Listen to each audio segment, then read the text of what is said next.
MP board के हमारे class 10 के सभी विद्यार्थी बिल्कुल आप संकोच मत करिए, आपको डरने की आवश्यकता नहीं है। अब की बार 90 पार ले जाने का ठेका अपना है, ठीक है। यहां से देखिए आप तो बढ़िया से कंप्लीट करो, है ना। 6 पेपर दूंगा, ये रखे आपके सामने। सेट सी है, सेट बी है, सेट एफ है, एफ तक श्रृंखला चलेगी ये ए से लगा के। तो बिल्कुल बेधड़क करो याद और अच्छे से तैयारी करो। Hindi medium plus English medium दोनों का साथ में अपन चल रहा है।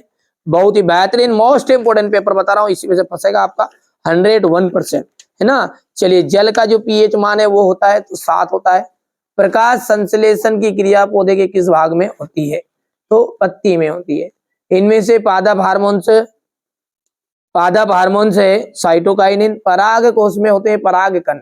मनुष्य की कोशिका में गुणसूत्र पाए जाते हैं तो 23 जोड़े गुणसूत्र पाए जाते हैं। लेंस की क्षमता का ऐसा ही मात्रा के डाईऑप्टर।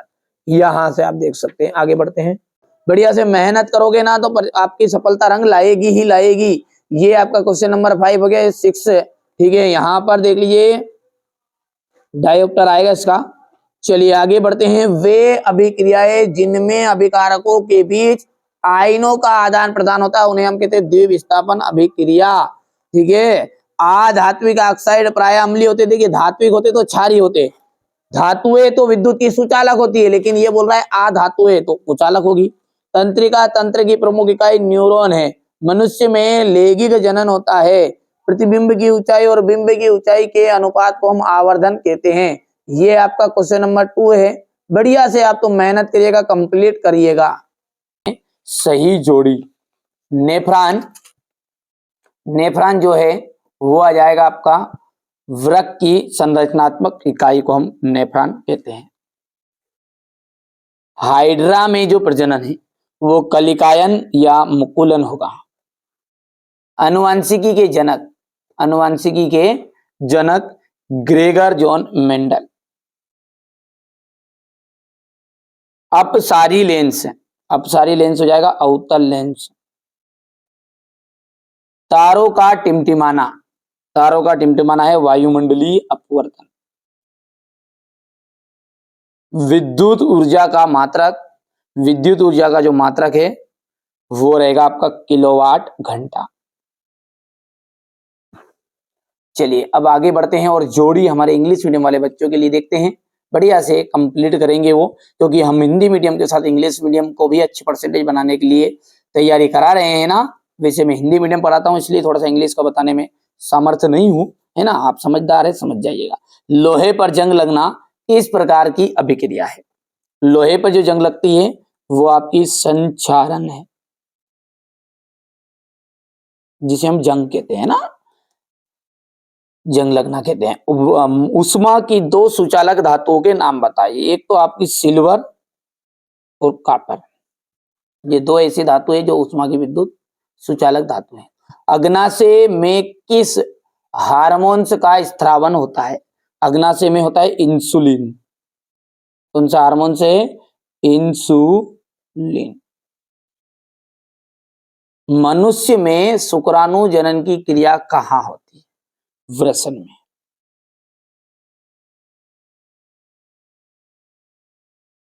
दर्पण फॉर्मूला बताइए, यानी कि दर्पण सूत्र आपको बताना है, ठीक है भैया। तो दर्पण का जो फॉर्मूला होता है ना वो होता है 1/f equal 1/v plus 1/u। देखिए दर्पण में ये रहता है और ऋण जो रहता है ना यहाँ पर v के बाद में ऋण, तो ये आपका लेंस में रहता है ना। चलिए अब आगे बढ़ते हैं। और श्वेत प्रकाश के वर्ण विक्षेपण में किस रंग के प्रकाश का विचलन सर्वाधिक होता है? बैंगनी रंग का। कौन से रंग का? बैंगनी। हो गया। चलिए ये क्वेश्चन नंबर आपका 4 देख लीजिए, यहां से बढ़िया से कंप्लीट करिएगा, है ना। मैंने बार बार बोल रहा हूं आपको अच्छे से तैयारी करो। जो बच्चा अच्छी मेहनत करेगा ना उसकी सफलता रंग लाएगी। मनुष्य जो है एक मांसाहारी जीव है। मनुष्य एक मांसाहारी जीव है, तो ये बात आपकी सत्य है या असत्य है? तो मनुष्य जो है ना वो आपका सर्वाहारी जीव है।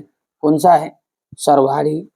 भगत भी मिलेंगे तो कुछ उस भी मिलेंगे, तो इसलिए ये आपका असत्य रहेगा, क्योंकि ब्रैकेट में लिख देंगे सर्वाहारी, ये तो मैं आपको बता रहा हूँ ना, आपको सत्य सत्य बता। विभवांतर का जो मात्रक है वो वोल्ट है, बिल्कुल राइट बात है आपकी। विद्युत एक स्थायी चुंबक है, विद्युत जो है वो आपकी एक स्थायी चुंबक है, नहीं विद्युत चुंबक अस्थायी चुंबक होगी, इसलिए ये बात आपकी गलत हो गई आ सकती। सोडियम एक अतिक्रियाशील धातु है, बिल्कुल सत्य बात है। कूलाम विद्युत आवेश का मात्रक है, कूलाम जो है वो विद्युत आवेश का मात्रक है, तो ये आपका सत्य रहेगा। सल्फ्यूरिक अम्ल का तनुकरण ऊष्माशोषी अभिक्रिया है, कि इसका सल्फ्यूरिक अम्ल का जो तनुकरण है वो आपका ऊष्माक्षेपी अभिक्रिया है ना, तो इसलिए ये बात भी आपकी क्या हो जाएगी, असत्य हो जाएगी। हो गया। ये आपका क्वेश्चन नंबर 5 देख लीजिए ध्यान से। यहाँ से विस्थापन अभिक्रियाएं किन्हें कहते हैं, उदाहरण सहित बताइए।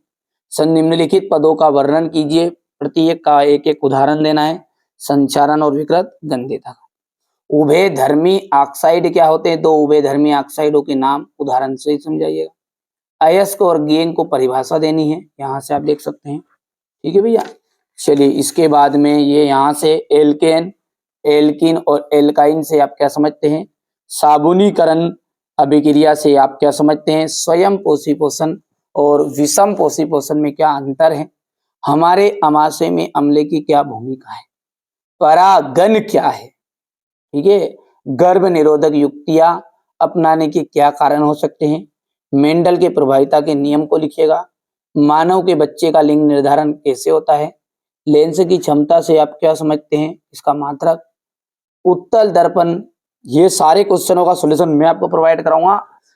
मुश्किल से 1 या 2 दिन लगेंगे बच्चों को पूरे नोट्स एक साथ, मेरा विचार है पूरे नोट्स आपको एक साथ कवर करा के दूं, अच्छे से आप तैयारी करिएगा बस। ठीक है, यहाँ से देखिए क्वेश्चन नंबर ये 13 है। गोली दर्पण के वक्रता केंद्र की परिभाषा।